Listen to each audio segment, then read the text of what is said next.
A woman in worn jeans and a faded baseball cap walked up to the security checkpoint at Meridian Defense Technologies.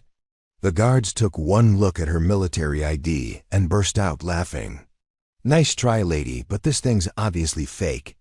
What they didn't know was that within the hour, the Pentagon would be calling her by a name that made generals stand at attention: Ghost Wing Commander. The morning sun cast long shadows across the parking lot of Meridian Defense Technologies, one of the most secure military contractor facilities on the East Coast. The building itself was an imposing structure of reinforced concrete and bulletproof glass, surrounded by 3 layers of security fencing topped with razor wire. Warning signs in multiple languages made it clear that unauthorized personnel would face immediate arrest and federal prosecution.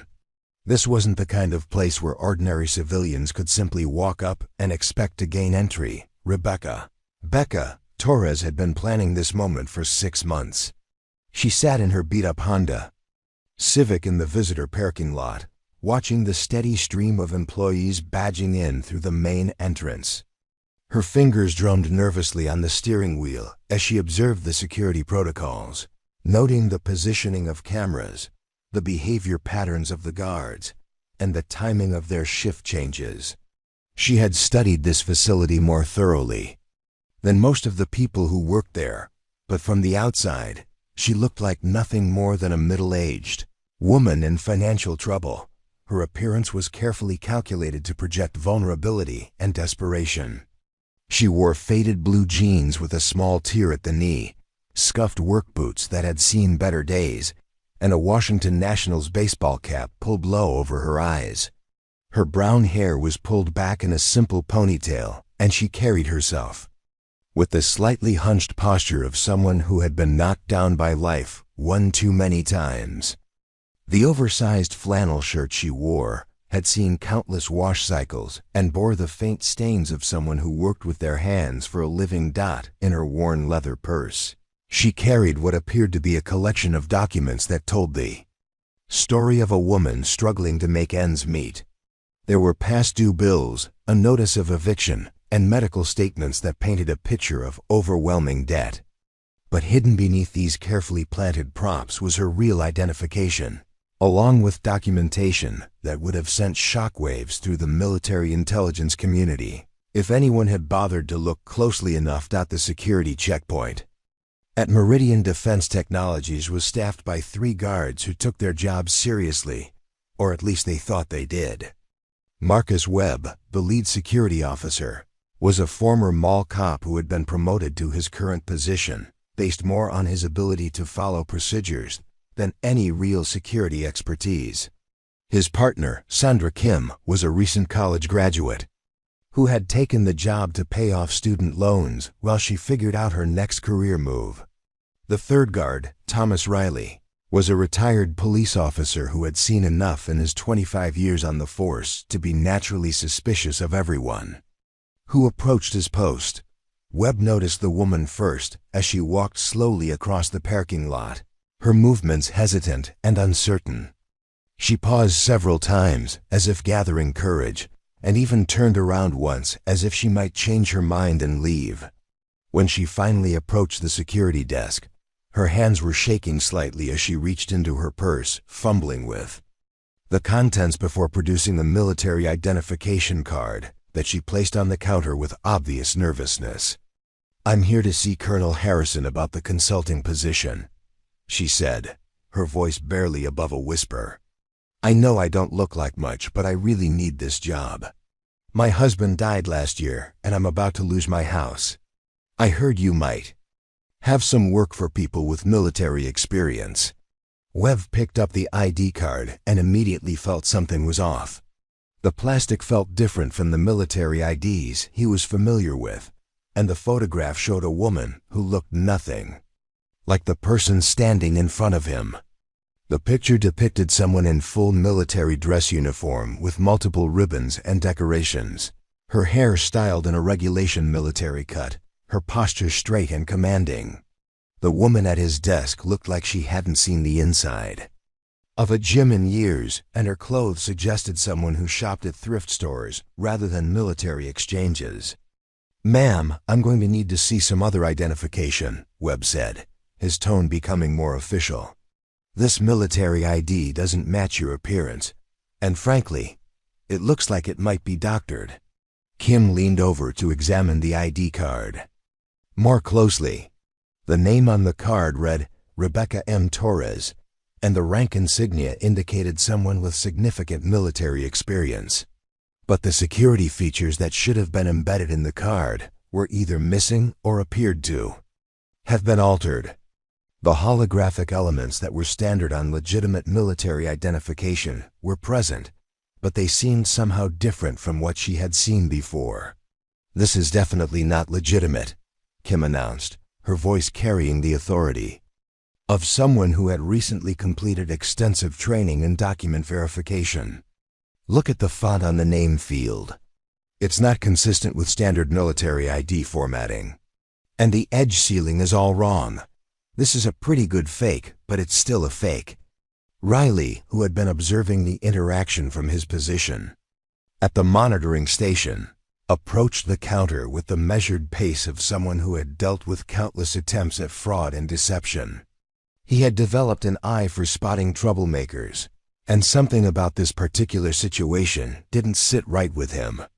The woman's story was too convenient, too perfectly crafted to elicit sympathy, and her nervous behavior could easily be interpreted as the anxiety of someone attempting to perpetrate a crime. "Ma'am, I'm going to have to ask you to step away from the counter," Riley said, his hand instinctively moving toward the radio on his belt. "Attempting to use fraudulent identification to gain access to a secure facility is a federal offense. I'm going to need to contact the authorities and have you removed from the premises." The woman's eyes widened, and she took a step back, her hands raised in a gesture of surrender. "Please, I'm not trying to cause any trouble. I just need a job. Maybe there's been some misunderstanding. Could you please just call Colonel Harrison? He's expecting me." Webb shook his head, his expression a mixture of annoyance and disbelief. "Lady, I don't know what kind of game you're playing, but Colonel Harrison doesn't meet with random people off the street, especially ones carrying fake military IDs. I'm going to have to ask you to leave immediately, or I'll have to call security to escort you out." The three guards shared a look that communicated their collective assessment of the situation. They had seen this type of scam before, usually from people desperate enough to try anything to gain access to facilities where they thought they might find valuable information to steal or sell. The woman's story about needing a job was probably just a cover for some sort of industrial espionage attempt, and they congratulated themselves on catching it before it could develop into something more serious. What none of them realized was that they were looking at someone whose military record was classified at levels so high that even their facility's security clearance wasn't sufficient to access her real information. The identification card they had dismissed as a fake was actually legitimate, but it had been intentionally modified to obscure details that could compromise ongoing operations. The woman standing before them had been personally responsible for missions that had saved countless lives, and her expertise in military aviation was so specialized that only a handful of people in the entire world shared her knowledge. But as far as Webb, Kim, and Riley were concerned, they were dealing with just another con artist trying to scam her way into a secure facility. They had no idea that their dismissive treatment of her was being carefully observed and evaluated, or that their failure to recognize her credentials would soon become a matter of significant concern to people whose authority extended far beyond the security checkpoint at Meridian Defense Technologies. The woman gathered her purse and took another step back, her expression one of defeat and resignation. "I understand," she said quietly. "I'll go. But could you please just make one phone call? Just one? Ask for Ghost Wing Commander. Tell them Rebecca Torres is here." The three guards looked at each other and burst into laughter. The name sounded like something out of a video game or a bad action movie, and they assumed it was just another part of whatever elaborate fiction she had constructed to try to gain access to the facility. They had no way of knowing that within minutes, their radio would be crackling with an urgent message from the Pentagon, and that the woman they were about to escort off the premises was someone whose arrival had been anticipated at the highest levels of military command.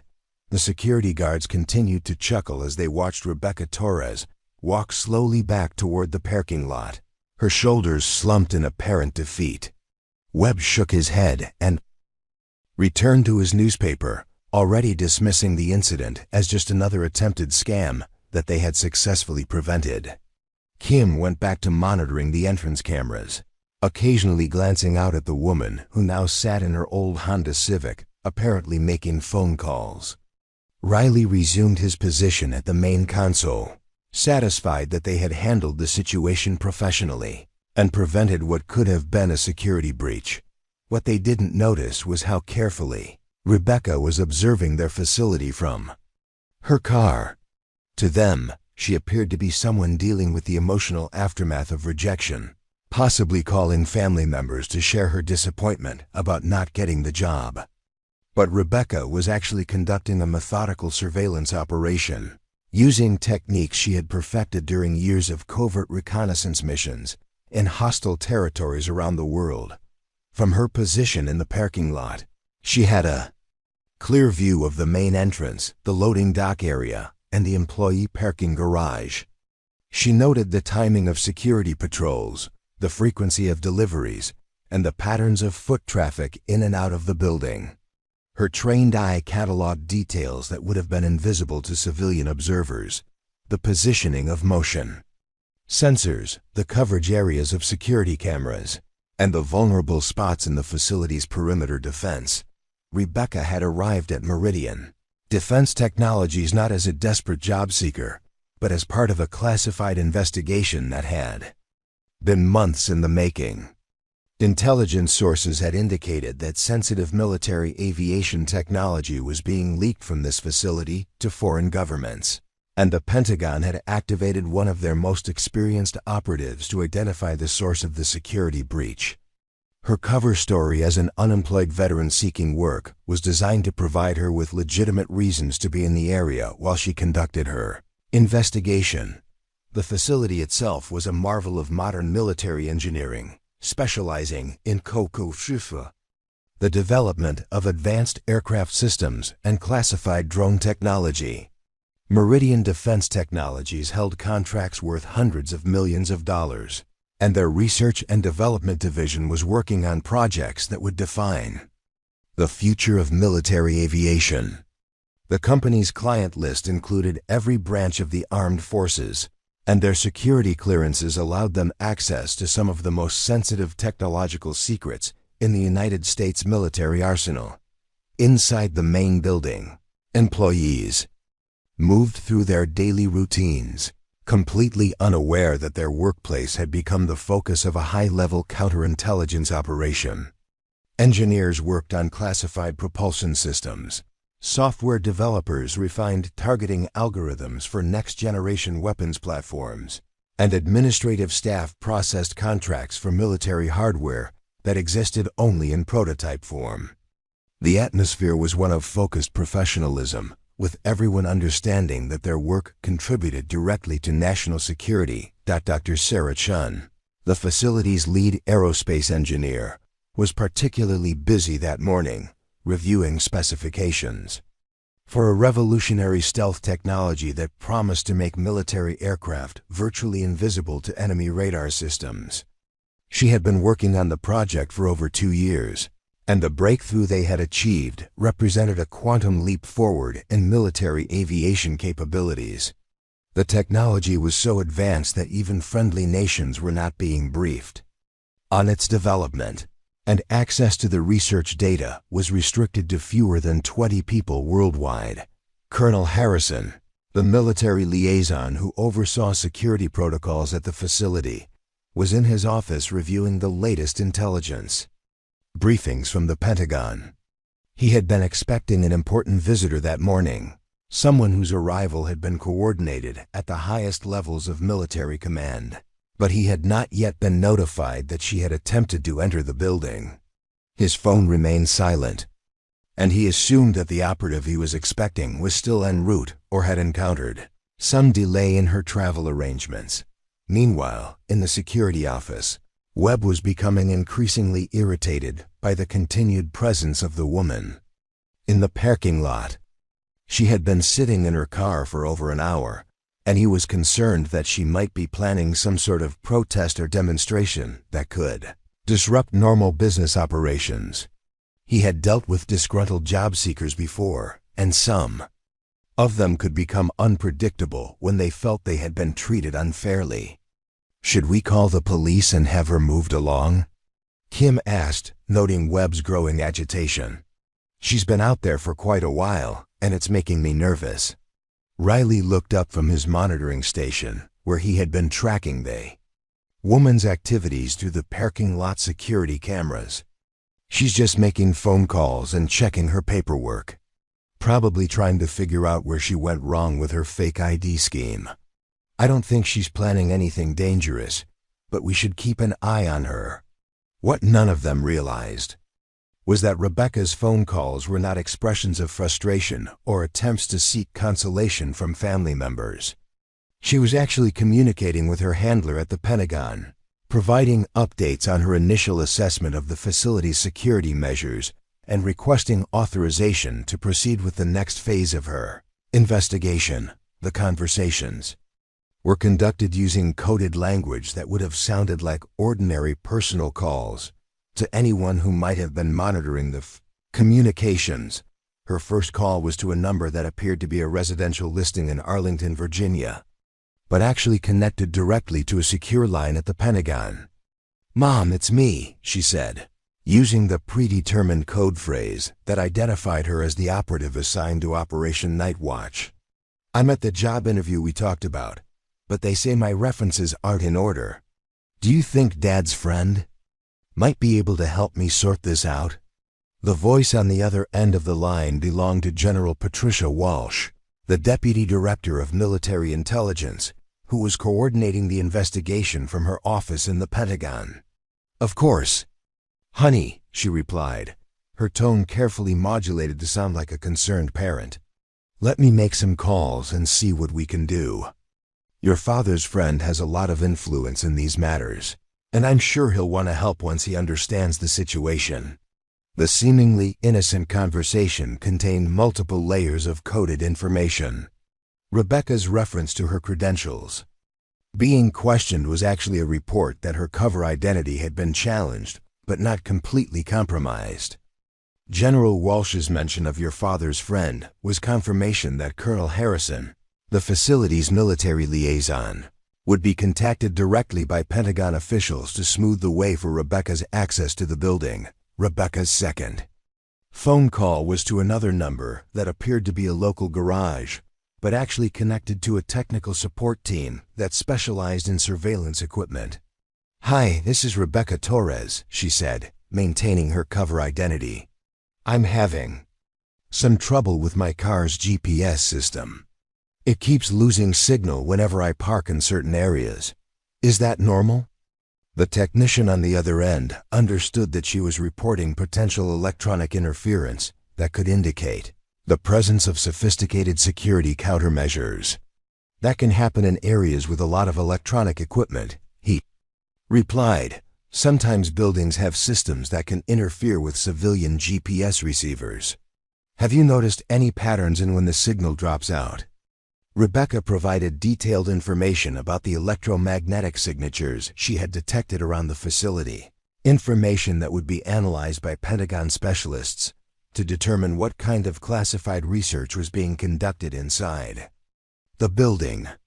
Her observations about GPS interference suggested that Meridian Defense Technologies was using advanced electronic warfare equipment, possibly as part of their aircraft development programs. As she continued her surveillance from the parking lot, Rebecca noticed several details that confirmed her suspicions about the facility's true purpose.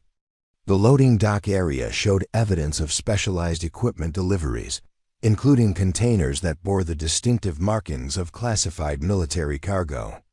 The employee parking garage contained an unusually high number of vehicles with government license plates, suggesting that the facility hosted more military personnel than would be typical for a civilian contractor. The building's architecture itself told a story to someone trained in military facility design. The reinforced construction, the positioning of ventilation systems, and the layout of external security features all indicated that this was a facility designed to protect extremely sensitive information. Rebecca could identify the signatures of electronic surveillance equipment, hardened communication systems, and blast-resistant construction techniques that were typically only used in facilities handling the most classified military technologies. Her trained eye also caught details that the civilian security guards had missed entirely. The woman they had dismissed as a desperate job seeker was actually documenting security vulnerabilities that could potentially be exploited by foreign intelligence services. She noted blind spots in camera coverage, weaknesses in perimeter security, and timing patterns that could be used to plan infiltration attempts. Every detail was being carefully cataloged for analysis by Pentagon security specialists. 20 minutes after Rebecca's phone calls, the first anomaly occurred inside the Meridian Defense Technologies building. Dr. Sarah Chun was reviewing classified schematics in her office when she noticed something peculiar about the electromagnetic readings from the facility's sensor array. The building's sophisticated monitoring systems, designed to detect electronic surveillance attempts, were showing unusual patterns of activity in the parking lot area. "That's strange," she muttered to herself, adjusting her computer screen to get a better view of the data. The electromagnetic signature was unlike anything she had seen from typical civilian electronics. Most cars in the parking lot generated predictable interference patterns from their standard GPS systems, radio equipment, and cell phones. But one vehicle was producing readings that suggested the presence of military-grade communication equipment. Chun had earned her doctorate in electrical engineering from MIT and had spent the last 8 years working on classified military projects.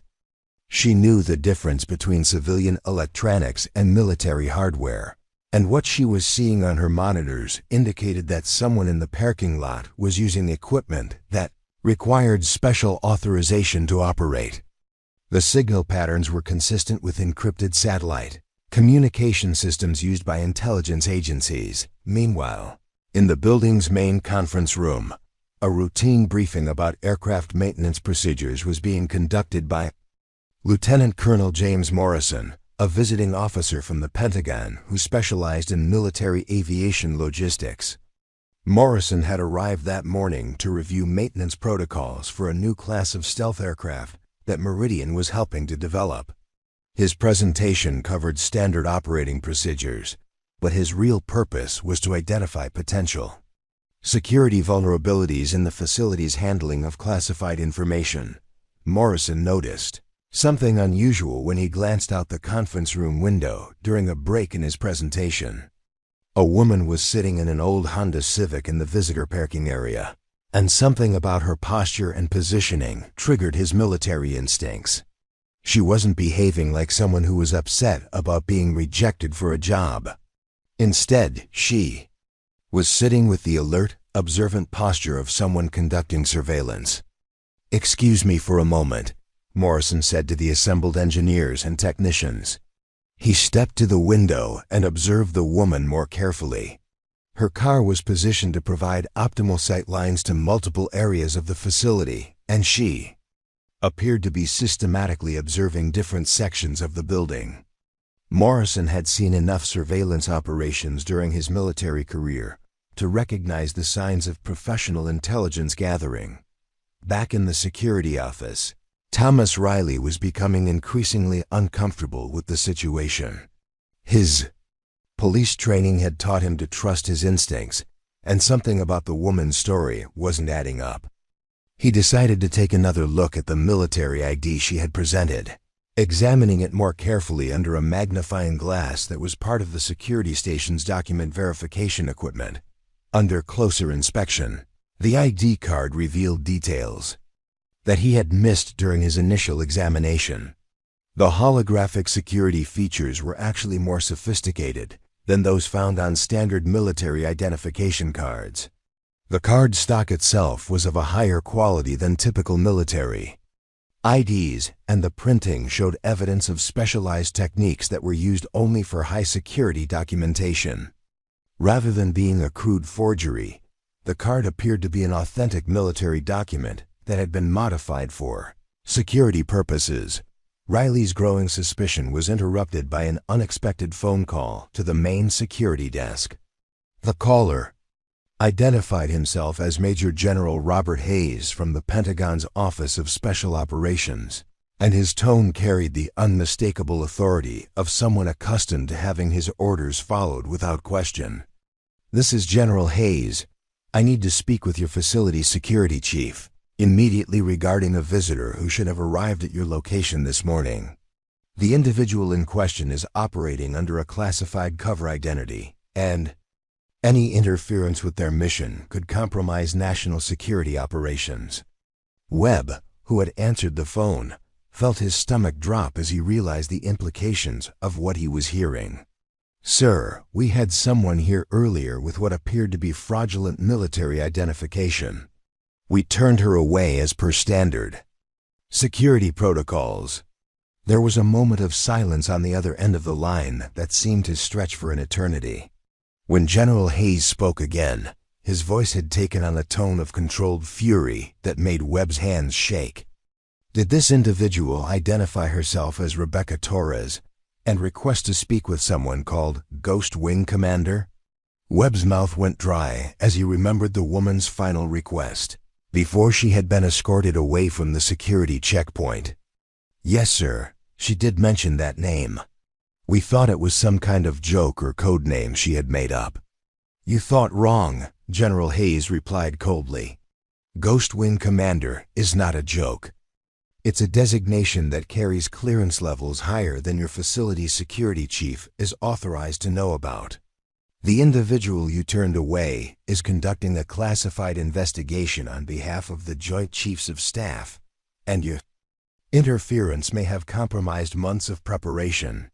The blood drained from Webb's face as he realized the magnitude of his error.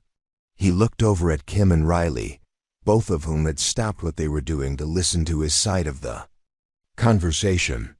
The authority in General Hayes's voice was unmistakable, and it was clear that they had made a serious mistake in their handling of the situation. Dr. Chun chose that moment to call down to the security office with her concerns about the electromagnetic readings she had detected.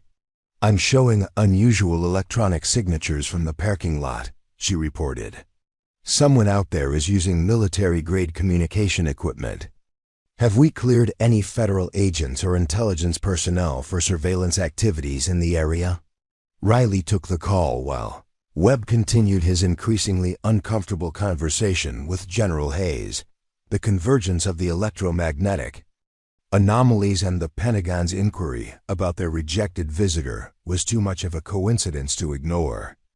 "Dr. Chun, the person you're detecting might be the same individual we turned away from the main entrance. We're getting calls from the Pentagon about someone named Ghost Wing Commander." Chun's engineering background had exposed her to enough classified projects that she recognized the significance of the designation.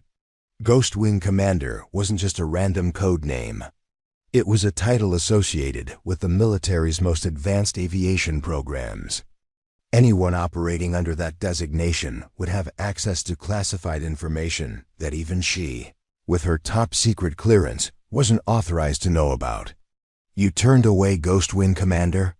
Chun asked, her voice rising in disbelief. "Do you have any idea what kind of clearance level that designation represents?" "We're talking about someone with direct access to the Pentagon's most classified aviation programs." In his office, Colonel Harrison was reviewing classified briefings when his secure phone line rang with an incoming call from General Patricia Walsh at the Pentagon. Harrison recognized the number immediately and knew that any call from General Walsh's office represented a matter of the highest priority. "Colonel Harrison, this is General Walsh. I need to know the status of operation." "Night Watch. Has our operative made contact with your facility?" Harrison was confused by the question. He had been expecting a high-level intelligence operative to arrive that morning, but he had not been notified of any visitor attempting to gain access to the building. "General, I haven't been contacted by anyone today." "Are you saying that your operative has already arrived?" General Walsh's response was measured, but carried an undertone of concern that made Harrison immediately alert. "Our operative reported that she was challenged at your security checkpoint and prevented from entering the facility. She's currently maintaining surveillance from the parking area while we resolve the access issue." The colonel felt a chill run down his spine as he realized what had happened. His security team had turned away one of the Pentagon's most valuable intelligence assets, someone whose arrival had been coordinated at the highest levels of military command. The implications for facility security and his own career were potentially catastrophic. Harrison immediately placed a call to the main security desk, where Webb was still struggling through his conversation with General Hayes. "This is Colonel Harrison. I need you to immediately locate and escort a visitor named Rebecca Torres to my office. She should be in the parking lot area. Treat her with the highest level of respect and provide any assistance she requires."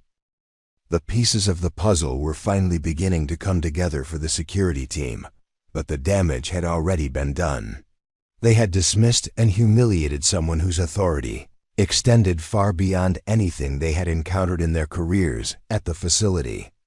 The woman they had laughed at and accused of carrying fraudulent identification was actually someone whose mission could determine the outcome of national security operations. As Webb hung up the phone with General Hayes, his hands were visibly shaking. The general's final words had made it clear that their handling of the situation would be subject to review by Pentagon investigators, and that their careers in security were now in serious jeopardy. Kim and Riley stood in stunned silence, both realizing that they had participated in what could only be described as a massive security failure. Dr. Chun's discovery of the electromagnetic anomalies had triggered a cascade of security protocols throughout the Meridian Defense Technologies facility. Her initial report to the security office was followed by a more detailed analysis that revealed the sophisticated nature of the equipment being operated from the parking lot. The signal patterns she was detecting weren't just military-grade communications. They were consistent with the type of advanced surveillance and counter-surveillance equipment used by the Pentagon's most elite intelligence units. As Chin continued her analysis, she noticed that the electromagnetic signatures were shifting in real time, suggesting that whoever was operating the equipment possessed an intimate knowledge of electronic warfare techniques. The signals were being modulated to avoid detection by standard security monitoring systems, indicating a level of technical expertise that was typically found only among military specialists with years of advanced training. "This is definitely not standard government issue," Chun muttered as she cross-referenced the signal patterns with her database of known military electronics. The equipment signatures matched systems that were classified so highly that even her top-secret clearance wasn't sufficient to access their technical specifications. Whoever was operating this equipment had access to technology that existed at the very pinnacle of military development. Meanwhile, Lieutenant Colonel Morrison had left the conference room and was making his way to the security office to personally investigate the situation in the parking lot. His military experience had taught him to take surveillance activities seriously, especially when they occurred near facilities handling classified projects. As he walked through the building's corridors, he used his secure communication device to contact his superiors at the Pentagon for guidance on how to proceed. The response he received was immediate and concerning. His handler at the Pentagon confirmed that a high-level intelligence operation was indeed underway at the facility, but the details were compartmentalized at levels that exceeded even Morrison's security clearance. He was instructed to provide any assistance requested by the operative in the parking lot and to ensure that facility personnel understood the gravity of the situation.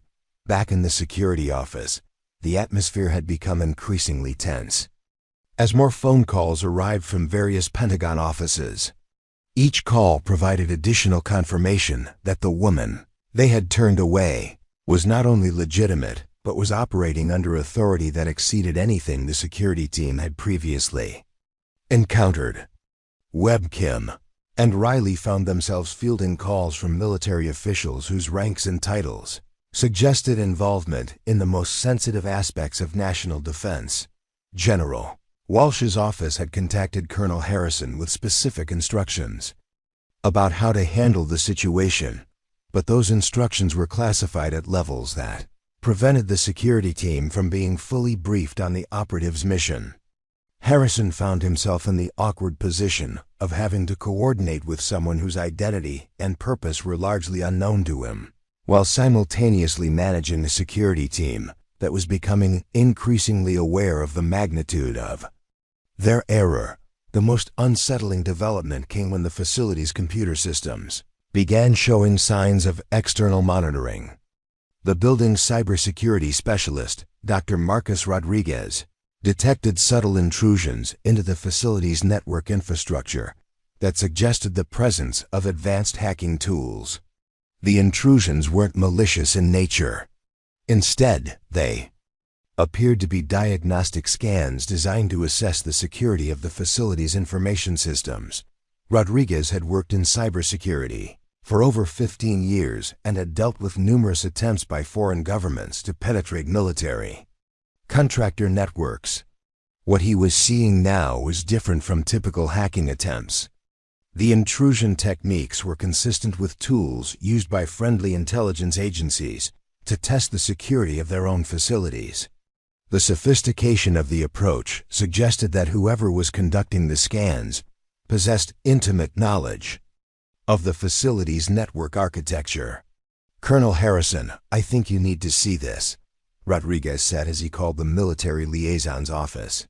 "Someone is conducting what appears to be an authorized security assessment of our network infrastructure.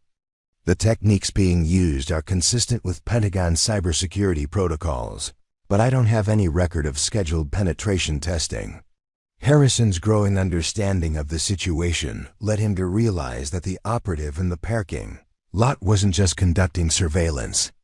She was performing a comprehensive security assessment of the entire facility. The electromagnetic monitoring, the network intrusions, and her physical observation of the building's security measures were all components of a systematic evaluation that was being conducted at the highest levels of military intelligence. As word of the situation spread through the facility, employees began to understand that something significant was happening. The normally routine atmosphere of the workplace was replaced by an undercurrent of tension as people realized that their facility was the focus of a high-level security investigation. Conversations in the corridors were conducted in hushed tones, and people found themselves paying more attention to security protocols that they had previously taken for granted. Dr. Chun received additional instructions from Colonel Harrison to expand her analysis of the electromagnetic signatures and to provide a detailed assessment of the surveillance capabilities being demonstrated in the parking lot. Her engineering expertise allowed her to recognize that the equipment being used represented the cutting edge of military technology, with capabilities that exceeded anything she had encountered in her years of working on classified projects. Woman in the parking lot, meanwhile, continued her methodical observation of the facility while maintaining periodic communication with her handlers at the Pentagon. To casual observers, she appeared to be waiting patiently for some resolution to her employment situation, but her activities were actually following a carefully planned reconnaissance protocol that was designed to evaluate every aspect of the facility's security posture. Rebecca's training in covert operations had taught her to use seemingly innocent activities as cover for intelligence gathering. Her occasional walks around the parking lot to stretch her legs provided opportunities to observe the facility from different angles and to test the response times of security personnel. Her periodic phone calls served multiple purposes, allowing her to report her findings while maintaining the appearance of someone dealing with personal and financial difficulties. The security team's growing awareness of their mistake was compounded by additional calls from Pentagon officials who were becoming increasingly concerned about the delay in the operation. Each conversation provided new information about the importance of the investigation and the potential consequences of any further interference with the operative's mission.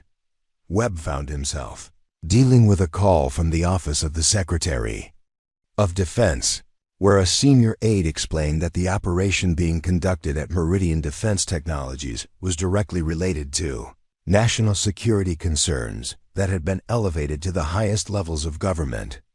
The aide's tone made it clear that any failure to provide full cooperation with the investigation would be viewed as a serious breach of security protocols.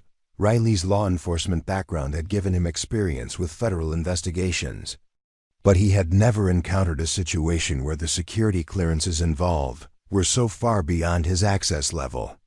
The realization that they had interfered with an operation authorized by the Joint Chiefs of Staff was sobering, and he began to understand that their actions could have implications that extended far beyond their individual careers. Kim, meanwhile, was tasked with reviewing the facility's visitor access protocols to determine how the situation had been allowed to develop. Her analysis revealed that the standard procedures for handling high-level intelligence operatives were inadequate for dealing with someone operating under the level of classification associated with Ghost Wing Commander. The designation itself was not included in any of the reference materials available to the security team. As the morning progressed, it became clear that the woman in the parking lot represented something unprecedented in the facility's experience. The combination of her technical capabilities, her access to advanced military equipment, and her authorization from the highest levels of Pentagon command suggested that she was involved in operations that existed at the very pinnacle of military intelligence activities. The convergence of electromagnetic anomalies, cybersecurity intrusions, and high-level Pentagon communications created a picture of an investigation that was far more comprehensive and significant than anyone at the facility had initially realized. The woman they had dismissed as a desperate job seeker was actually conducting an assessment that could determine the future security posture of one of the military's most important contractor facilities. Colonel Harrison's hands trembled slightly as he placed his secure phone back in its cradle after his third conversation with Pentagon officials in less than an hour. Each call had provided additional layers of information about the operative he was supposed to be supporting, but the picture that was emerging was unlike anything he had encountered in his 22 years of military service. The woman sitting in the parking lot wasn't just any intelligence operative. She was someone whose background was classified at levels that required special authorization. Even for him to access. His first step was to initiate a formal security review of the morning's events, beginning with a comprehensive analysis of the documentation that Rebecca Torres had presented to the security team. Harrison personally retrieved the military ID from the security office and examined it, using specialized verification equipment that was normally reserved for the highest levels of classified documentation. What he discovered confirmed his worst fears about the magnitude of the security team's error. The identification card was authentic, but it had been issued under a classification protocol that Harrison had only heard whispered about in the most secure briefing rooms at the Pentagon. The card's security features included elements that were visible only under specific types of examination equipment, and the holographic components contained encoded information that could be decoded only by personnel with appropriate clearance levels. The security team's dismissal of the card as fraudulent demonstrated a fundamental gap in their training regarding the handling of ultra-classified documentation. Harrison's investigation expanded to include a review of the facility's security protocols for handling visits from high-level intelligence operatives. What he found was deeply troubling.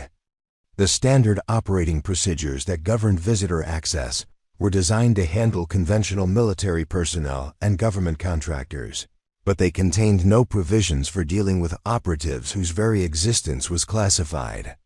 The facility's security manual didn't even reference the Ghost Wing Commander designation, much less provide guidance on how to verify the credentials of someone operating under such extreme classification. Dr. Rodriguez's cybersecurity analysis had revealed additional concerning details about the scope of Rebecca's surveillance capabilities. The network intrusions he had detected were not random probing attempts. They followed a systematic pattern that suggested intimate knowledge of the facility's information architecture.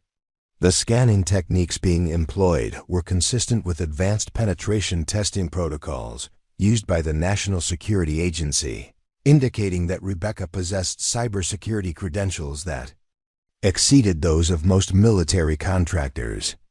"Colonel, you need to see this," Rodriguez said as he presented his analysis to Harrison in the facility's secure conference room. The network assessment being conducted from the parking lot is following NSA protocols that are typically used only for the most sensitive government facilities. Whoever is running this operation has access to cybersecurity tools that I've only read about in classified briefings. The implications of Rodriguez's findings were staggering. Rebecca wasn't just conducting a routine security assessment.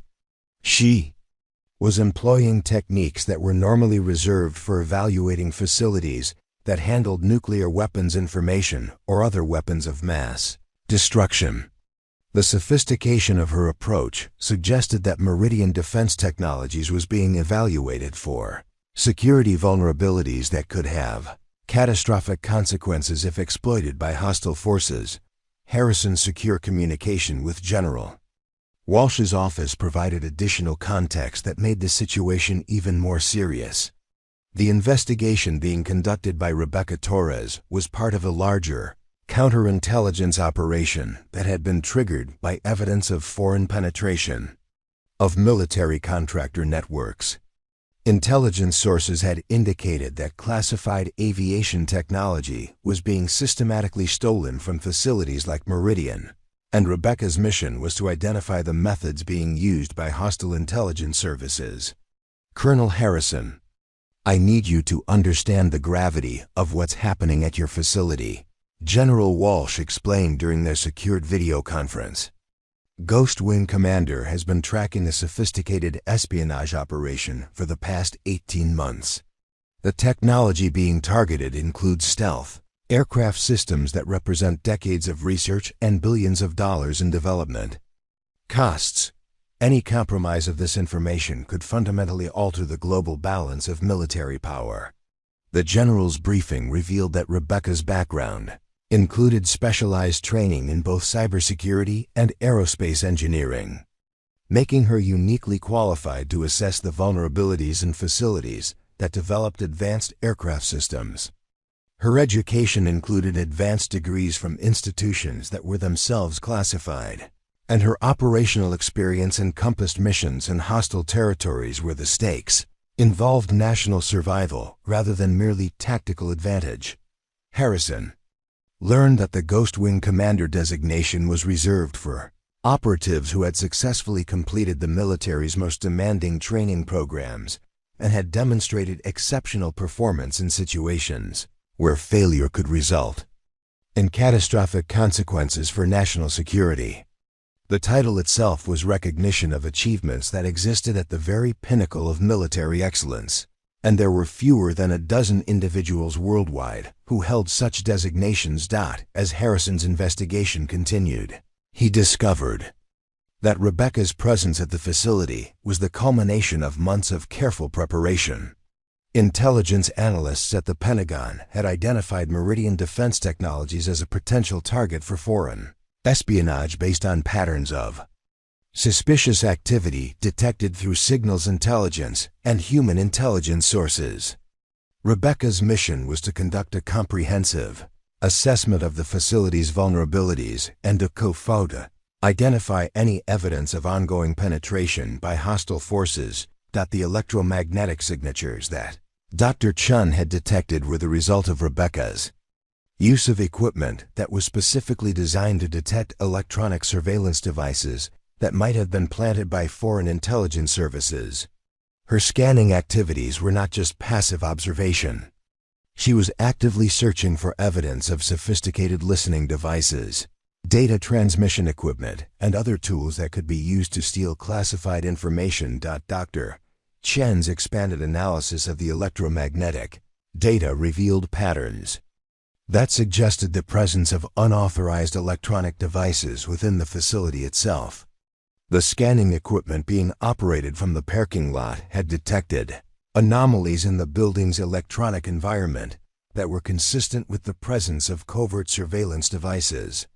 The implications were terrifying. If Chun's analysis was correct, the facility had already been penetrated by hostile intelligence services. "Colonel, I'm detecting multiple electronic signatures that don't match any of our authorized equipment," Chun reported during an emergency briefing in Harrison's office. "The pattern suggests the presence of at least 3 different types of surveillance devices, including equipment that's designed to intercept digital communications and classified data transmissions." Harrison's blood ran cold as he realized that Rebecca's investigation had already produced evidence of the very security breaches that the Pentagon had suspected. The woman sitting in the parking lot hadn't just been conducting a routine assessment. She had been hunting for proof that foreign agents had successfully penetrated one of the military's most sensitive contractor facilities. The security team's interference with Rebecca's mission had potentially compromised months of careful intelligence work. Their dismissal of her credentials and their failure to recognize her authority had delayed a critical investigation at a time when every hour could be crucial to preventing further loss of classified information. The magnitude of their error was becoming clear as Harrison understood that they had obstructed an investigation that could determine whether America's most advanced military technologies remained secure from foreign exploitation. Harrison's secure communications with the Pentagon revealed that Rebecca's investigation was part of a coordinated effort involving multiple intelligence agencies and law enforcement organizations. The scope of the suspected espionage operation extended beyond Meridian Defense Technologies to include other military contractors across the country, and Rebecca's findings at the facility could provide crucial evidence for prosecuting what appeared to be one of the most significant security breaches in recent military history. The realization that his facility might already be compromised by foreign agents added urgency to Harrison's efforts to support Rebecca's investigation. Every minute that passed without her having full access to the facility's systems and personnel represented a potential opportunity for hostile forces to destroy evidence or to steal additional classified information. The security team's mistake had created a window of vulnerability that could have lasting consequences for national security. The weight of Colonel Harrison's discoveries compelled him to take immediate action. He personally walked to the security checkpoint, his military bearing unmistakable, as he approached the 3 guards who had unknowingly created a national security crisis. Webb, Kim, and Riley stood at attention as they recognized the colonel's approach, their faces reflecting the growing understanding that their morning's work had gone catastrophically wrong. "I need the complete timeline of your interaction with Rebecca Torres," Harrison said, his voice carrying the authority of someone accustomed to dealing with matters of life and death. "Every word, every gesture, every detail of how you handled her identification and her requests. The Pentagon is treating this as a potential compromise of an ongoing counterintelligence operation." Webb's hands shook as he retrieved the incident report he had begun filling out, though he now realized that his documentation was woefully inadequate for the situation they were facing. "Sir," she approached the desk around 0730 hours claiming to be here for a consulting position. Her military ID appeared to be fraudulent based on our standard verification procedures. She seemed nervous and her appearance didn't match the photograph on the identification. Harrison examined the military ID that had been the source of the initial confusion. Now understanding that the security team's standard verification procedures were completely inadequate for handling documentation at Rebecca's classification level, the card's sophisticated security features were designed to be verified only by personnel with appropriate clearance levels and specialized equipment, neither of which were available to the civilian security contractors who staffed the facility's main entrance. Did she make any specific requests or mention any particular individuals? Harrison asked, already knowing from his Pentagon briefings what the answer would be, but needing to document the complete sequence of events for the investigation that would inevitably follow. Riley stepped forward, his law enforcement background making him the most composed of the three guards, despite the gravity of the situation. "Sir, before she left, she asked us to make one phone call. She requested that we ask for Ghost Wing Commander and tell them that Rebecca Torres was here. We assumed it was part of some kind of elaborate deception scheme." The colonel's expression grew even more serious as he processed this information. Rebecca's final request hadn't been desperation. It had been a last attempt to activate the protocols that should have been in place to support her mission. Her use of the Ghost Wing Commander designation should have triggered immediate contact with the Pentagon and confirmation of her authority. But the security team's dismissal of her request had prevented the proper chain of communication from being established. Dr. Chun arrived at the security checkpoint carrying a tablet loaded with her expanded electromagnetic analysis, her expression reflecting the urgency of her findings. "Colonel, the surveillance equipment being operated from the parking lot has detected at least 5 separate electronic anomalies within our facility. 3 of them are transmitting data to external receivers, which suggests active espionage. Operations are currently underway." Harrison felt the full implications of the situation crystallizing in his mind. Rebecca's investigation had not only confirmed the Pentagon's suspicions about security breaches at the facility. Her equipment had identified specific evidence of ongoing foreign intelligence operations. The electronic devices that Chun had detected were almost certainly planted by hostile agents who were actively stealing classified information, while the facility's security team remained oblivious to their presence. "Where are these devices located?" Harrison asked, understanding that the next few hours could determine whether decades of military research remained secure or fell into the hands of America's enemies. Chun consulted her tablet, cross-referencing the electromagnetic data with the facility's architectural plans. 2 of the transmitting devices appear to be in the main research laboratory, where our stealth aircraft systems are developed.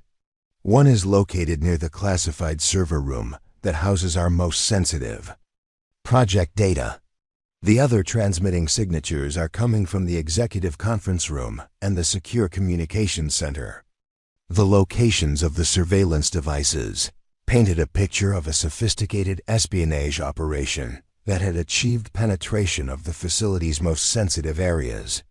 Foreign agents had successfully placed listening devices in every location where classified information was discussed, processed, or stored.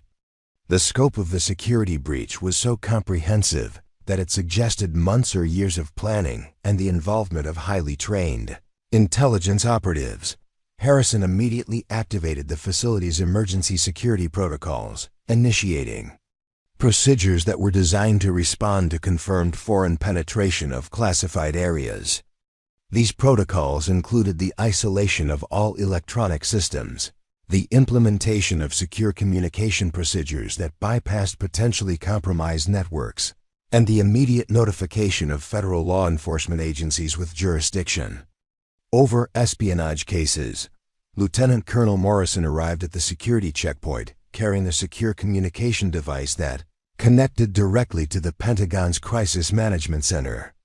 His expression reflected the gravity of information he had received from his superiors about the scope of the investigation that Rebecca Torres was conducting. Colonel Harrison, I've been instructed to inform you that Ghost Wing Commander's mission extends beyond this facility, Morrison said, his voice lowered to ensure that only Harrison could hear the classified information. The Pentagon has evidence suggesting a coordinated foreign intelligence operation, targeting multiple defense contractors simultaneously. The surveillance devices detected here are part of a network that spans at least 12 facilities across 7 states. The revelation that Meridian Defense Technologies was just one target in a massive espionage operation added new dimensions to the crisis.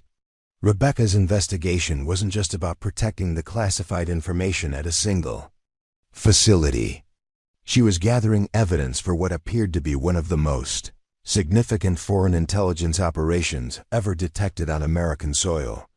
Harrison's secure phone rang with an incoming call from General Walsh's office, and the conversation that followed provided additional details about Rebecca's background that explained the extraordinary authority she wielded.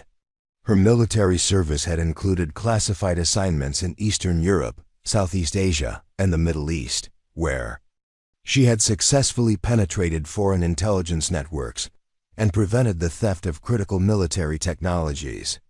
Colonel, Ghost Wing Commander has been personally responsible for preventing the compromise of over $2 billion worth of classified military research during her career, General Walsh explained. Her expertise in both cybersecurity and aerospace engineering makes her uniquely qualified to understand exactly what information is being targeted and how it's being stolen. The general's briefing revealed that Rebecca's current investigation had already identified similar security breaches at other military contractors, and her findings had led to the arrest of several foreign agents and the disruption of their intelligence networks.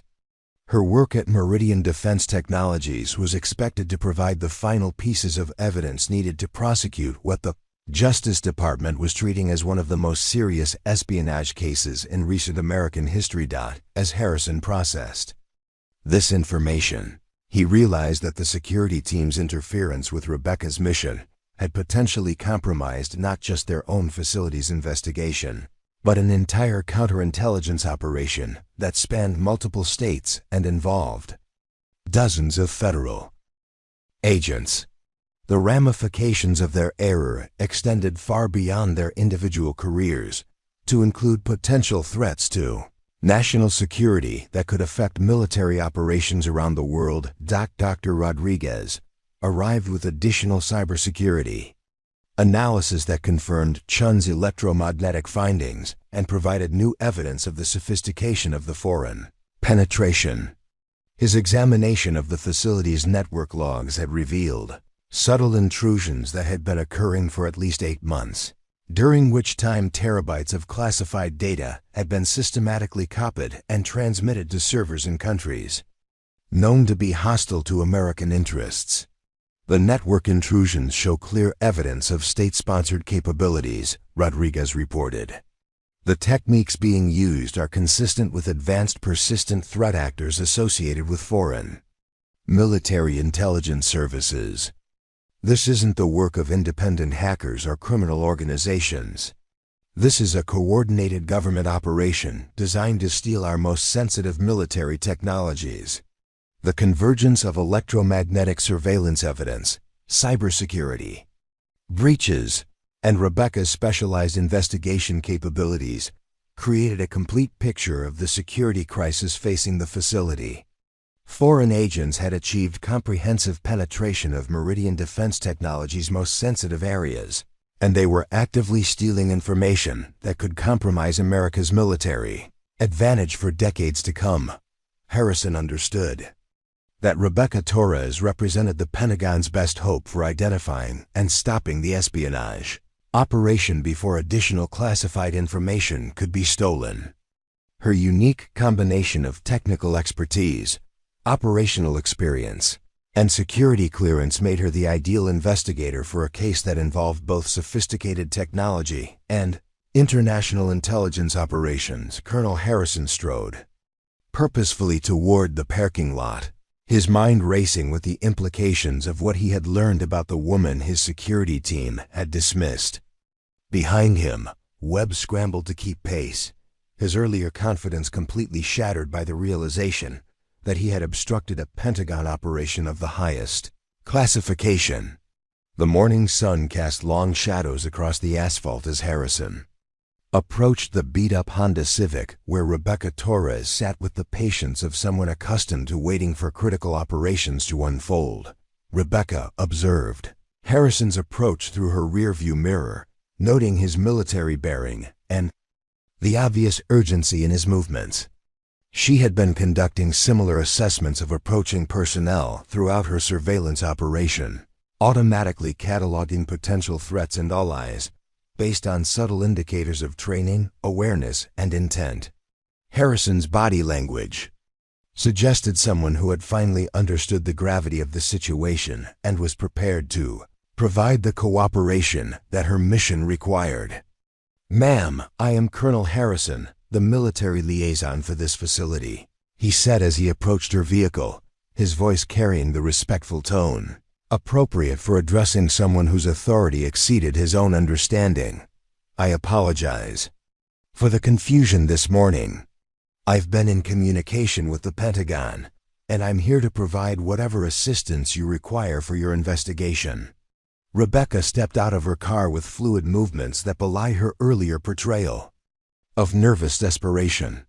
The transformation was subtle but unmistakable to Harrison's trained eye. The hunched posture and uncertain demeanor had been replaced by the confident bearing of someone accustomed to command authority in the most challenging circumstances. Her eyes met his with a directness that conveyed both assessment and acknowledgement of his efforts to correct the morning's errors. "Colonel, I appreciate your intervention," Rebecca replied, her voice now carrying the crisp authority that had been absent during her earlier interaction with the security team. "My equipment has detected multiple electronic anomalies within your facility that require immediate investigation. The scope of what we're dealing with suggests a security breach of significant proportions." Harrison felt a chill as he processed the implications of her statement. The Pentagon's briefings had prepared him for the possibility that foreign agents had penetrated the facility, but hearing confirmation from someone with Rebecca's expertise made the threat feel immediate and personal. "What do you need from us to proceed with your investigation?" Rebecca retrieved a secure tablet from her vehicle, its military-grade construction and sophisticated antenna array immediately recognizable to Harrison as equipment that existed at the cutting edge of intelligence technology. The device's screen displayed a three-dimensional map of the Meridian Defense Technologies facility, with color-coded indicators showing the locations where her surveillance equipment had detected unauthorized electronic signatures. "I need access to your secure areas, particularly the research laboratories and communication centers," Rebecca explained, pointing to specific locations on her tactical display. "My preliminary scans have identified at least 5 active surveillance devices that are currently transmitting classified data to external receivers. Every minute we delay gives hostile agents additional opportunities to steal information that could compromise decades of military research." The tactical display revealed the sophisticated nature of Rebecca's surveillance capabilities. Her equipment had not only detected the presence of foreign surveillance devices, but had also mapped their transmission patterns and identified the external receivers they were communicating with.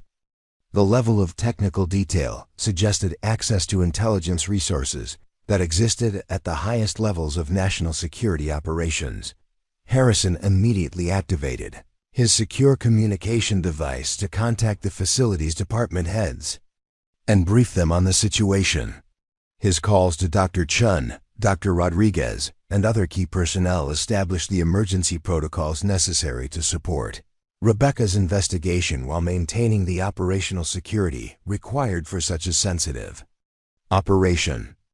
"Dr. Chun, I need you to prepare for an immediate security sweep of the research laboratories," Harrison instructed. "We have confirmation of unauthorized surveillance devices in your area, and will be conducting a comprehensive countermeasure operation within the next hour. Rebecca's investigation began with a systematic sweep of the facility's most sensitive areas, using detection equipment that represented the state-of-the-art in counterintelligence technology. Her scanner was capable of identifying surveillance devices that were virtually undetectable by conventional security equipment, including microtransmitters that had been designed specifically to avoid detection by standard countermeasure systems. First surveillance device was located in the main research laboratory where Dr. Chun's team developed stealth aircraft technologies. The device was a sophisticated transmitter that had been disguised as a standard electrical component and installed within the laboratory's power distribution system. Its placement suggested that whoever had installed it possessed detailed knowledge of the facility's infrastructure and had gained access during a period when security protocols were relaxed. "This is military-grade espionage equipment," Rebecca explained as she carefully extracted the device using specialized tools. "The construction techniques and electronic signatures are consistent with devices manufactured by foreign intelligence services. The installation shows evidence of professional tradecraft that suggests the involvement of highly trained operatives." Dr. Chen watched in fascination and horror as Rebecca demonstrated the device's capabilities. The transmitter was capable of intercepting both audio conversations and electronic data transmissions, meaning that foreign agents had been able to monitor aspects of the laboratory's research activities. The implications for the stealth aircraft program were catastrophic, as the compromised information included design specifications that represented breakthrough technologies worth billions of dollars. The second surveillance device was discovered in the facility's secure communications center, where it had been monitoring classified military communications between Meridian Defense Technologies and Pentagon officials. This device was even more sophisticated than the first, with capabilities that included the ability to decrypt secure military communication protocols and intercept classified data transmissions. Rebecca's analysis of the device revealed technical specifications that matched intelligence assessments of equipment used by a specific foreign military intelligence service. The discovery provided crucial evidence linking the espionage operation to a particular nation-state, information that would be essential for the diplomatic and law enforcement responses that would follow her investigation. "Colonel, we're dealing with a state-sponsored operation that has achieved comprehensive penetration of your facility's most sensitive areas," Rebecca reported as she documented the evidence. "The sophistication of these devices and their strategic placement suggests months of planning and the involvement of operatives with extensive training in technical intelligence gathering." The third surveillance device was located in the executive conference room where senior management discussed classified contracts and strategic planning. This device had been designed to capture high-level conversations about military procurement decisions and research priorities, providing foreign agents with advanced knowledge of American military development programs. Harrison's growing understanding of the scope of the security breach led him to implement additional emergency protocols, including the temporary suspension of all classified communications and the isolation of computer systems that might have been compromised. The facility's normal operations ground to a halt as Rebecca's investigation revealed the full extent of the foreign penetration. Rebecca's expertise became increasingly apparent as she explained the technical aspects of each surveillance device and its implications for facility security. Her knowledge of foreign intelligence capabilities and operational methods demonstrated the specialized training that justified her Ghost Wing commander designation and her access to the Pentagon's most classified counterintelligence resources. These devices represent a coordinated intelligence operation that extends far beyond your facility, Rebecca explained to Harrison and the assembled department heads. "My investigation at other military contractors has revealed similar penetration patterns, suggesting that we're dealing with a systematic effort to compromise America's entire military research and development infrastructure. The revelation that Meridian Defense Technologies was part of a larger espionage campaign added new urgency to Rebecca's investigation. Her findings would provide crucial evidence for a counterintelligence operation that could determine whether America's military technological advantage could be preserved against increasingly sophisticated foreign threats. As Rebecca continued her methodical sweep of the facility, each new discovery reinforced the gravity of the security crisis and the importance of her specialized expertise in identifying and countering the foreign intelligence operation that had successfully penetrated one of America's most sensitive military research facilities. Rebecca's investigation took a dramatic turn when her advanced scanning equipment detected anomalous readings coming from an unexpected source within the facility. While examining the executive conference room, her devices registered electromagnetic signatures that didn't match the foreign surveillance equipment she had been tracking. These new readings suggested the presence of a sophisticated transmission device that was actively communicating with external receivers during real-time facility operations. "Colonel Harrison, I need you to assemble all personnel who have regular access to this conference room," Rebecca said, her voice taking on the focused intensity of someone who had identified a critical breakthrough in her investigation. "The device I'm detecting isn't just passively recording conversations. It's transmitting live audio and data feeds to an external location during active meetings." The implications of Rebecca's discovery sent a chill through Harrison's spine. A live transmission capability meant that foreign agents weren't just stealing historical information. They were monitoring ongoing classified discussions in real time, potentially allowing them to react immediately to American military planning decisions. The strategic advantage this would provide to hostile nations was almost incomprehensible in its scope and danger. Dr. Rodriguez arrived at the conference room carrying his cybersecurity analysis equipment, prepared to assist Rebecca's investigation. With his expertise in network security and electronic surveillance, as he began his diagnostic procedures, his equipment immediately confirmed Rebecca's findings and provided additional details about the transmission patterns that painted an even more disturbing picture of the security breach. "The transmission device is using our own network infrastructure to communicate with external receivers," Rodriguez reported, his voice reflecting the technical horror of what he was discovering.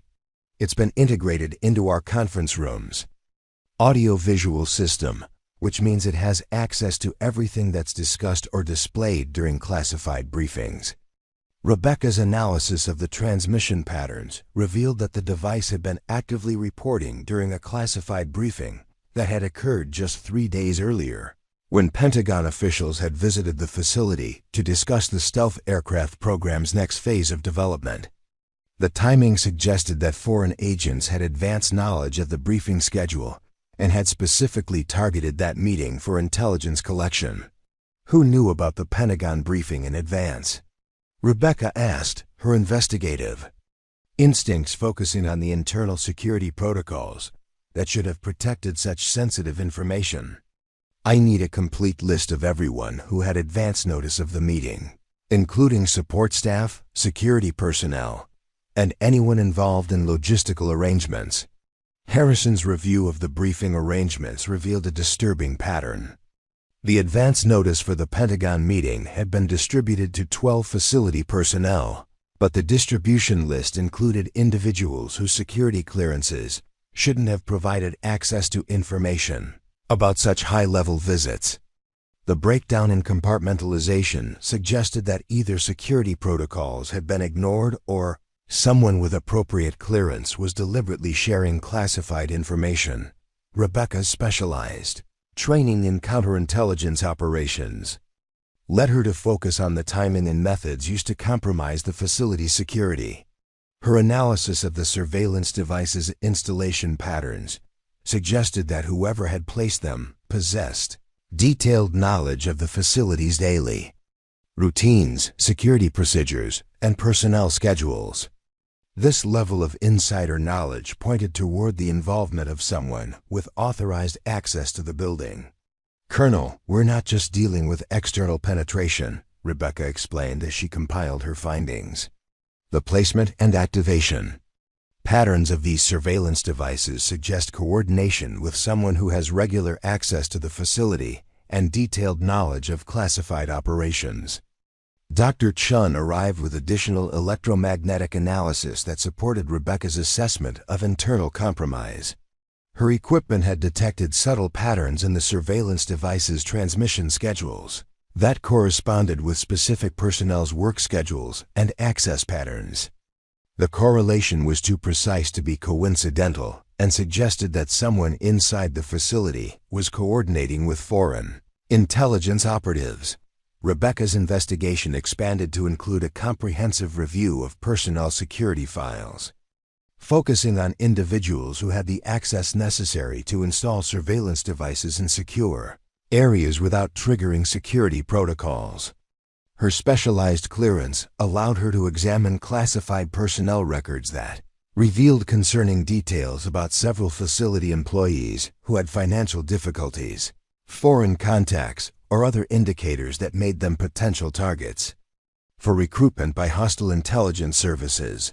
The breakthrough came when Rebecca's analysis identified a pattern of unauthorized after-hours access that coincided with the estimated installation dates of the surveillance devices. Security logs showed that Dr. Michael Chun, a senior aerospace engineer who worked closely with Dr. Sarah Chun but was not related to her, had used his security credentials to access secure areas during periods when his presence wasn't required. For official duties, Dr. Michael Chun's personnel file revealed financial pressures that made him vulnerable to foreign recruitment, including significant gambling debts and a recent divorce that had resulted in substantial alimony obligations. His security clearance review from the previous year had noted these financial difficulties, but had concluded that they didn't represent an immediate security risk. Rebecca's investigation suggested that this assessment had been catastrophically wrong. "Colonel Harrison, I need Dr. Michael Chun brought to the conference room immediately," Rebecca said, her voice carrying the authority of someone prepared to confront a suspected traitor. His access patterns and financial situation make him a prime candidate for foreign recruitment, and the timing of his after-hours facility access corresponds exactly with the installation of the surveillance devices. Rebecca's preparation for the confrontation drew upon years of experience in conducting counterintelligence investigations in hostile environments. Her training had taught her to approach suspected traitors with a combination of evidence, presentation, and psychological pressure, designed to elicit confessions while minimizing the risk of evidence destruction or operational compromise. When Dr. Michael Chun arrived at the conference room, his initial composure quickly cracked under Rebecca's methodical presentation of the evidence against him. Her ability to correlate his access patterns with the surveillance device installations, combined with her knowledge of his financial difficulties and recent behavioral changes, created an overwhelming case that left little room for denial or deception. "Dr. Chen, my investigation has revealed that you've been providing facility access and classified information to foreign intelligence operatives," Rebecca stated with the calm authority of someone accustomed to confronting enemy agents. "Your financial records show payments from offshore accounts that correspond with the installation dates of surveillance devices throughout this facility." Chun's reaction confirmed Rebecca's assessment. His face went pale and his hands began to shake as he realized that his carefully concealed espionage activities had been discovered by someone with the expertise to trace his connection to the foreign intelligence operation. The weight of his betrayal and its implications for national security became apparent in his inability to maintain eye contact or provide coherent responses to Rebecca's questions. "How long have you been working with them?" Rebecca asked, her tone suggesting that denial would be pointless given the evidence she had compiled. "My analysis indicates that the surveillance operation has been active for at least 8 months. which means you've been providing access and information for an extended period. The confession that followed revealed the full scope of Dr. Chun's betrayal and provided crucial intelligence about the foreign espionage operation that had successfully penetrated multiple American military research facilities. His cooperation with Rebecca's investigation would prove essential for identifying other compromised personnel and preventing further loss of classified information to hostile nations. Rebecca's success in identifying and confronting the internal threat demonstrated the specialized capabilities that justified her Ghost Wing Commander designation and explained why the Pentagon had assigned her to investigate the security breaches at military contractor facilities across the country. Dr. Michael Chun's confession unfolded like a dam bursting under pressure, revealing the intricate details of an espionage operation that had been years in the making. Sitting across from Rebecca in the secure conference room, with Colonel Harrison and Dr. Rodriguez present as witnesses, Chun began to describe how foreign agents had initially approached him through what appeared to be legitimate academic conferences and professional networking events. It started 18 months ago at the International Aerospace Engineering Symposium in Vienna, Chun said, his voice barely above a whisper. A man named Viktor Petrov introduced himself as a researcher from a European aerospace company. He seemed genuinely interested in my work on stealth technology applications, and we began corresponding about theoretical research topics that seemed completely innocent. Rebecca listened intently while simultaneously recording the confession and taking notes that would be crucial for the broader counterintelligence investigation. Her experience with foreign recruitment operations allowed her to recognize the classic patterns of gradual compromise that Chun was describing. The initial approach through professional channels was a standard technique used by intelligence services to establish contact with potential assets without triggering security concerns. When did the relationship become overtly criminal? Rebecca asked, her tone professional but insistent. She needed Chun to provide specific details about when innocent academic discussion had crossed the line into espionage. Information that would be essential for understanding the full scope of the foreign operation and identifying other potential targets. Chun's hands trembled as he described the gradual escalation of his relationship with the foreign agents. What had begun as theoretical discussions about aerospace engineering had slowly evolved into requests for specific information about projects under development at Meridian Defense Technologies. The foreign operatives had skillfully exploited his financial vulnerabilities while simultaneously making him feel that he was contributing to legitimate international scientific cooperation. Petrov knew about my gambling debts before I ever mentioned them, Chun admitted.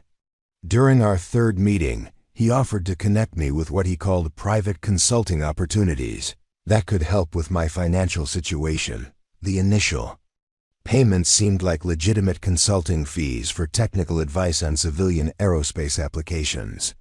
Rebecca's analysis of Chun's story revealed the sophisticated psychological manipulation techniques that had been used to recruit him. The foreign agents had conducted extensive background research to identify his vulnerabilities and had crafted their approach to make collaboration seem both beneficial and justifiable. The gradual nature of the compromise had prevented Chun from recognizing that he was being recruited as an intelligence asset until he was already deeply involved in criminal activity. Colonel Harrison's growing understanding of the recruitment operation led him to realize that Chun's compromise represented a systematic failure of the facility's personnel security protocols.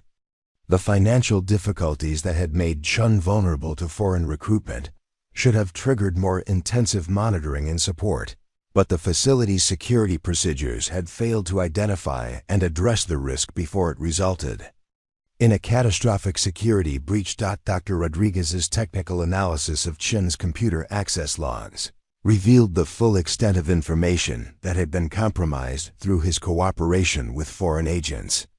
Over the course of 8 months, Chun had accessed and copied classified files related to stealth aircraft technology, advanced propulsion systems, and electronic warfare capabilities.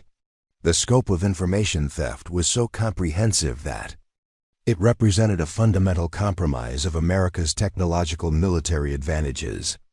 The files I provided included complete technical specifications for the next-generation stealth fighter program. Chun confessed, his voice breaking as he realized the magnitude of his betrayal. Petrov specifically requested information about radar-absorbing materials, engine exhaust cooling systems, and electronic countermeasure technologies. I justified it by telling myself that the information would eventually become public through academic research. But I knew I was lying to myself. Rebecca's investigation expanded to include Chun's communication methods with his foreign handlers, revealing a sophisticated operational security protocol that demonstrated the professional capabilities of the intelligence service that had recruited him. The foreign agents had provided Chun with encrypted communication software, secure file transfer protocols, and elaborate cover stories designed to explain any suspicious activities that might be detected by facility security. The technical details of Chun's espionage activities revealed that he had been trained in basic intelligence tradecraft, including surveillance detection techniques, secure communication procedures, and methods for concealing his activities from security monitoring. This level of training suggested that his recruitment was part of a larger operation involving multiple assets within the American defense industry. They taught me how to access the surveillance devices remotely and how to coordinate my information gathering with their transmission schedules, Chun explained. The devices weren't just passively collecting information. I was actively directing them toward specific conversations and data transfers that Petrov had identified as priority intelligence targets. Rebecca's interrogation revealed that Chun's foreign handlers had provided him with detailed intelligence requirements that went far beyond the capabilities of any civilian aerospace company. The specific technical questions he had been asked to answer revealed intimate knowledge of American military research priorities and suggested that the Foreign Intelligence Service had access to classified information about Pentagon planning decisions. Colonel Harrison's secure communication with Pentagon officials provided additional context about the broader espionage operation that Chun had been supporting. Intelligence analysts had detected similar recruitment patterns at other military contractor facilities, suggesting that foreign agents were conducting a systematic campaign to penetrate America's entire defense research infrastructure. Chun's confession provides crucial evidence, linking multiple facility compromises to a coordinated foreign intelligence operation. General Walsh explained during her secure video conference with Harrison and Rebecca. His identification of his handlers and their operational methods will allow us to identify and neutralize other assets who may have been recruited using similar techniques. Rebecca's specialized expertise in counterintelligence operations allowed her to extract additional valuable information from Chun about the broader foreign intelligence network that had recruited him. Her questions revealed details about safe house locations, communication protocols, and the identities of other foreign operatives who might be involved in similar recruitment operations at other facilities. The scope of Chun's cooperation with foreign agents extended beyond simple information theft to include active assistance with the installation and maintenance of surveillance devices throughout the facility. His detailed knowledge of facility security procedures had allowed foreign agents to penetrate secure areas without triggering security protocols, enabling them to establish comprehensive surveillance coverage of the facility's most sensitive operations. I provided building blueprints, security shift schedules, and access codes that allowed the installation teams to work without detection, Chun admitted. My role wasn't just to steal information. I was actively facilitating foreign penetration of our most secure areas. Rebecca's investigation revealed that Chun had been paid over $200,000 for his espionage activities, with payments structured to avoid detection by financial monitoring systems. The foreign agents had used cryptocurrency, transfers, offshore banking arrangements, and complex money laundering schemes to provide compensation while minimizing the risk of detection by American law enforcement agencies. The evidence compiled through Chun's confession provided the foundation for a comprehensive law enforcement response that would extend far beyond the security breach at Meridian Defense Technologies. His cooperation with Rebecca's investigation would enable federal agencies to identify and prosecute other members of the foreign intelligence network and to implement enhanced security measures designed to prevent similar compromises at other defense facilities. Chun's detailed knowledge of foreign operational methods and intelligence requirements provided crucial insights that would inform American counterintelligence strategies for years to come, helping to protect sensitive military technologies from future foreign espionage attempts. Within hours of Dr. Michael Chun's confession, a coordinated law enforcement operation unfolded across multiple states as federal agents moved simultaneously to arrest the foreign intelligence network that had been systematically penetrating American defense facilities. Rebecca's investigation had provided the crucial evidence needed to identify safe houses, communication hubs, and other operatives who had been working to steal classified military technologies from facilities like Meridian Defense Technologies. The arrests included Viktor Petrov and 3 other foreign agents who had been operating under diplomatic cover while conducting espionage activities on American soil. FBI counterintelligence teams, working with information provided by Rebecca's investigation, successfully disrupted what the Justice Department would later describe as one of the most sophisticated foreign intelligence operations ever detected within the United States defense industry. Dr. Chun was taken into federal custody, where his cooperation with the ongoing investigation would continue under the supervision of federal prosecutors who specialized in espionage cases. His detailed knowledge of foreign operational methods and intelligence requirements would prove invaluable for protecting other defense facilities from similar penetration attempts and for developing enhanced security protocols that could prevent future compromises. The surveillance devices that Rebecca had discovered throughout the Meridian Defense Technologies facility were carefully removed and analyzed by federal cybersecurity experts, who confirmed that the stolen information had been transmitted to servers in multiple foreign countries. The scope of the intelligence compromise was so significant that it required immediate briefings for senior Pentagon officials and congressional oversight committees responsible for national security matters. Colonel Harrison's facility underwent a comprehensive security overhaul that included enhanced personnel screening procedures, advanced electronic countermeasure systems, and new protocols for handling visits from high-level intelligence operatives. The lessons learned from Rebecca's investigation would be incorporated into security standards for defense contractors across the country, helping to prevent similar security breaches at other facilities handling classified military research.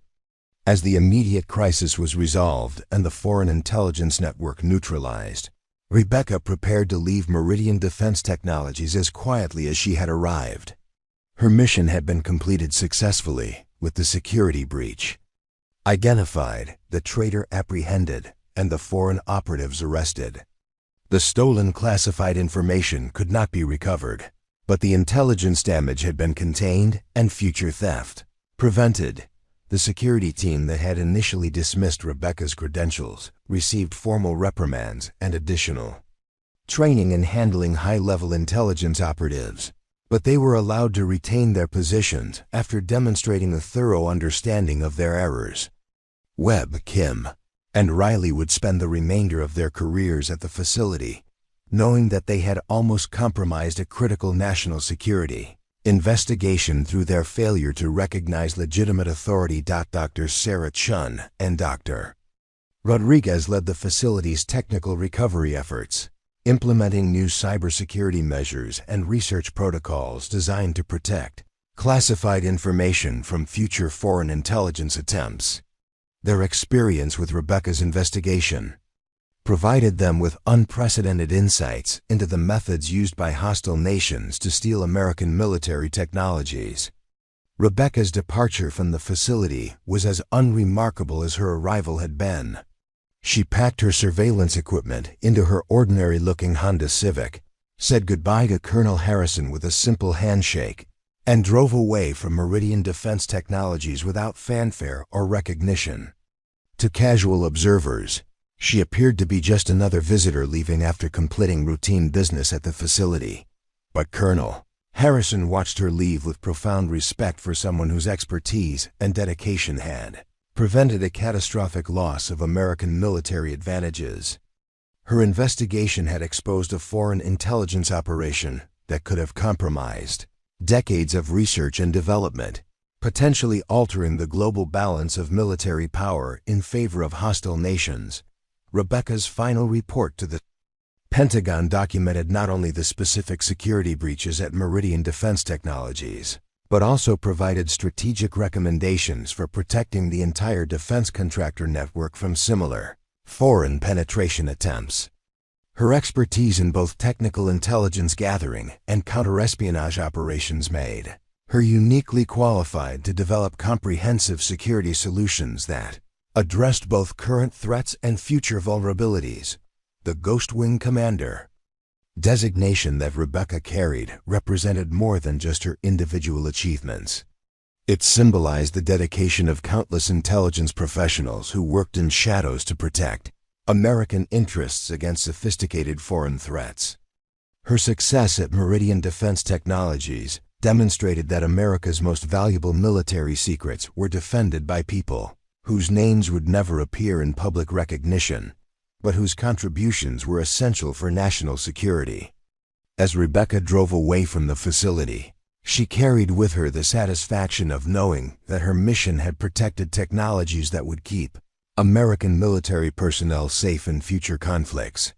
The stealth aircraft systems, advanced propulsion technologies, and electronic warfare capabilities that she had helped secure would provide crucial advantages for American forces facing increasingly sophisticated foreign military capabilities.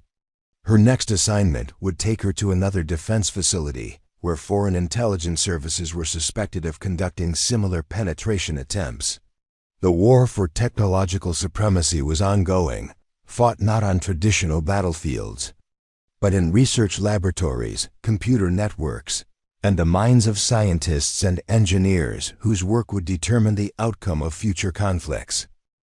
Rebecca Torres, Ghost Wing Commander, disappeared back into the shadows from which she had emerged, ready to protect America's most precious secrets wherever they might be threatened.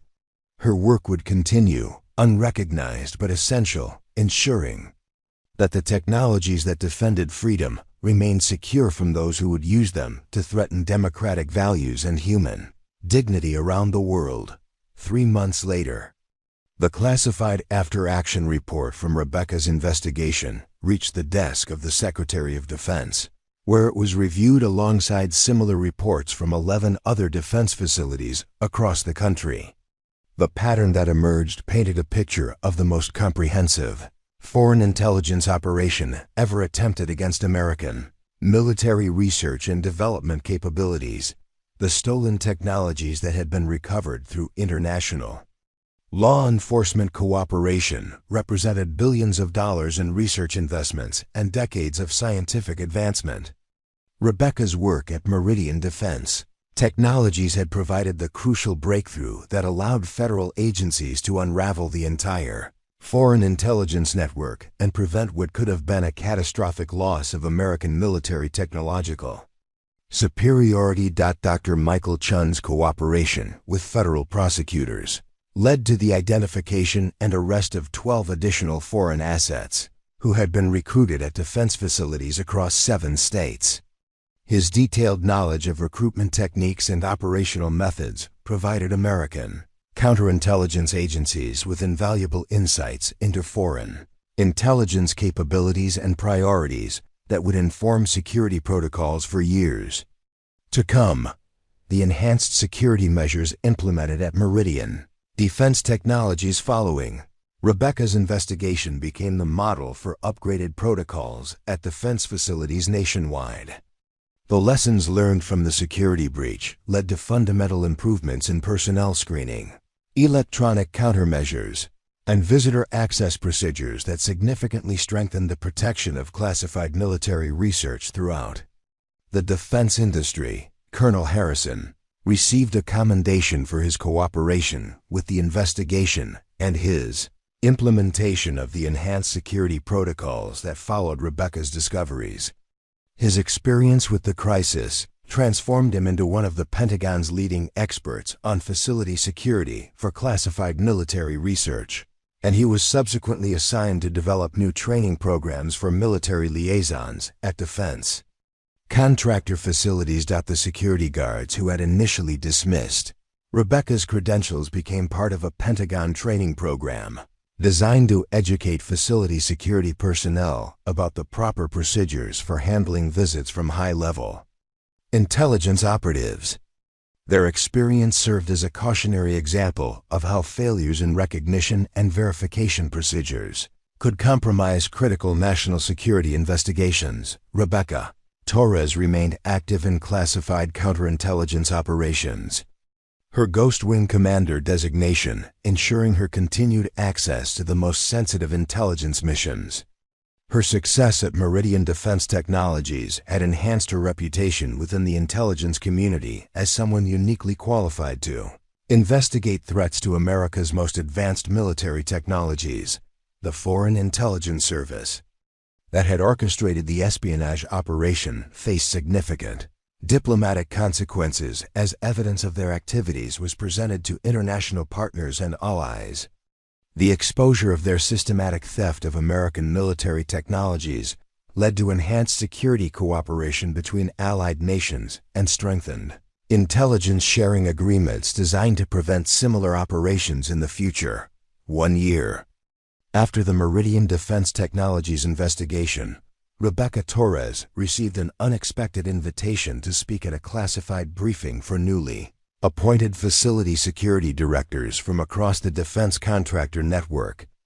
The invitation came from General Walsh herself, who wanted Rebecca to share her insights about foreign intelligence threats with the people responsible for protecting America's most sensitive military research facilities. The briefing took place in a secure conference room at the Pentagon, where 30 security directors gathered to learn from the operative who had successfully exposed the largest foreign espionage operation in recent memory.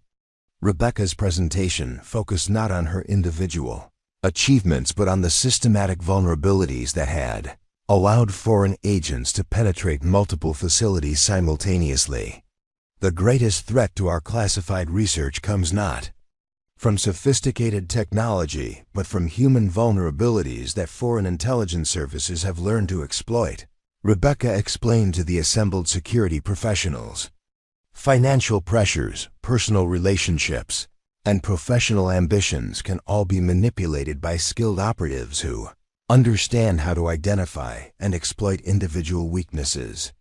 Her presentation included detailed case studies from the Meridian investigation, showing how Dr. Chun's recruitment had followed predictable patterns that could have been detected and prevented through enhanced personnel monitoring and support programs. The security directors learned about the subtle warning signs that indicated foreign recruitment attempts and the importance of creating environments where personnel with security clearances felt comfortable reporting suspicious contacts. Rebecca's expertise in both technical intelligence gathering and human intelligence operations provided the security directors with comprehensive understanding of the threats they faced. Her ability to explain complex foreign intelligence techniques in practical terms that facility security personnel could understand and implement made her briefing invaluable for improving defense contractor security across the country.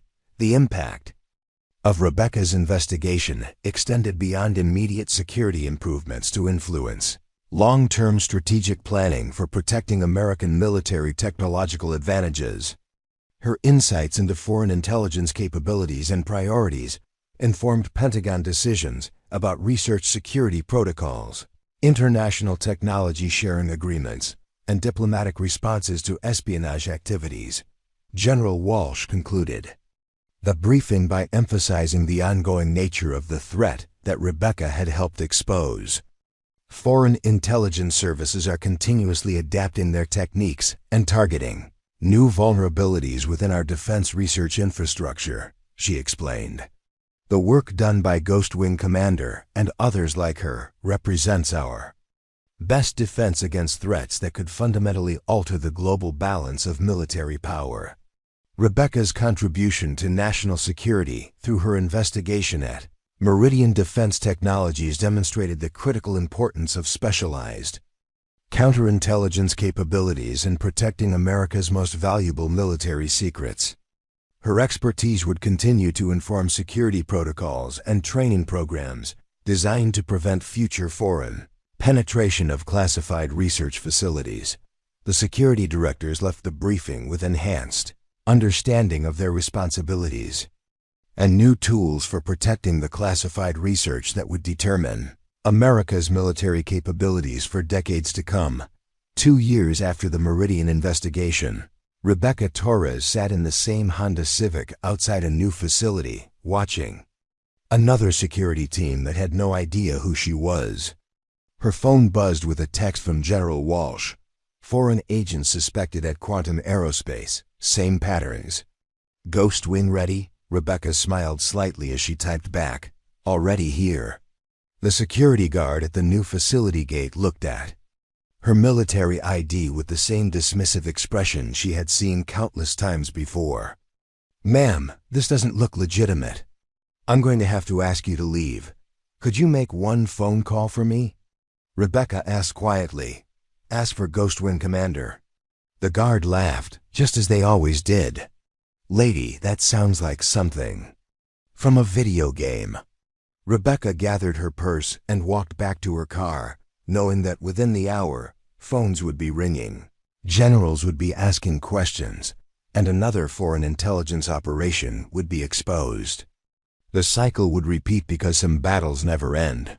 They just moved to new locations. As she sat in her car preparing her surveillance equipment, Rebecca reflected on a truth that most people never understood. The greatest heroes are often invisible, working in shadows to protect freedoms that others take for granted. The security guard would never know that he had just dismissed someone whose quiet dedication had saved technologies worth billions and prevented foreign nations from gaining military advantages that could threaten global stability. Her radio crackled with an encrypted message from Pentagon intelligence. Ghost Wing Commander, you are cleared for operation. Protect our secrets. Rebecca started her engine and drove to her surveillance position, ready once again to defend America from threats that most people would never know existed.